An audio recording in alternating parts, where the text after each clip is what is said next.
Hello guys, তো কেমন আছেন সবাই? আশা করি সবাই ভালো আছেন। রান্না করবো আজকে আর একটা নতুন ব্লগ নিলাম। আজকে আর ক্যামেরা বাড়িতে আছি কলকাতা জঙ্গলে। তো এবার আমি বার্থডে পার্টি করিনি, সবাই জানেন। তো ওই হিসাবে ফ্যামিলি ম্যানসে করলো যে বার্থডে পার্টি যদি করিনি তাহলে কলকাতা যায় বার্থডে পার্টি ছোটো একটা করে দিই। তার মানে প্রত্যেকবারে বার্থডে সেলিব্রেট করি, তার মানে এবার আমার হাই সেকেন্ডারি ফাইনাল, ওই জন্য এবার আমার বার্থডে হিসেবে করবার দেয় না। কারণ বার্থডে আর কি একদিন হইলেও কী হবো, মোটামুটি 2-3 দিনের পড়া নষ্ট হিসেবে আমাকে আর কি এবার বার্থডে করবার দিল না। তখন আর কি আমি উড়ানে লালা গাড়িটা ঘুরাইতেছি, বাড়িতে বেশি দেরি না করে আর কি বাড়ির সবাই রেডি হইতেছে, ওরা আর কি বাড়াইতেছে। ওই হিসাবে আমি আর কি লাইলে গাড়িটা ঘুরে নিলাম। তার মানে আমি একটু আগে বেড়াচ্ছি, তার মানে আমি একটু এক্সাইটেড, কারণ জানেনি নিজের বার্থডে হলে একটু এক্সাইটেড।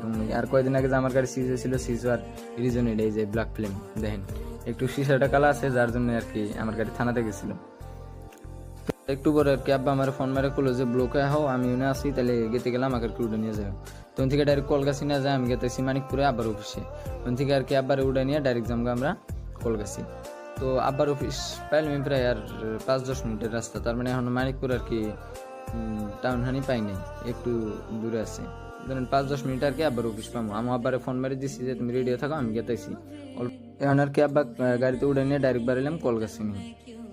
তো দেখেন কলকাছি পাইলাম প্রায়, তো আর কি কলকাছি ডাইরেক্ট আমি ব্লগিং স্টার্ট করলাম আর কি দোকানে থেকে। বিনি দেখেন কি তাহলে খাইতেছে, আর আমরা আব্বা মাও ছোটো মোটো করে আর কি খাইতেছে, সবাই আর কি ভাত খাইতেছে। আমি আবার ভাত খাওয়া পছন্দ করলাম না, কারণ ভাত রেগুলারই খাই, ওই সবাই আজকে আর ভাত খাওয়ার মন হলো না, আমি বিরিয়ানি খেলাম। তো গাইস, কালকে যে কইছিলাম আজকের ব্লগটা একটু স্পেশাল এটার জন্য, যে জন্য এটা আমাকে দিচ্ছে, থ্যাংক ইউ।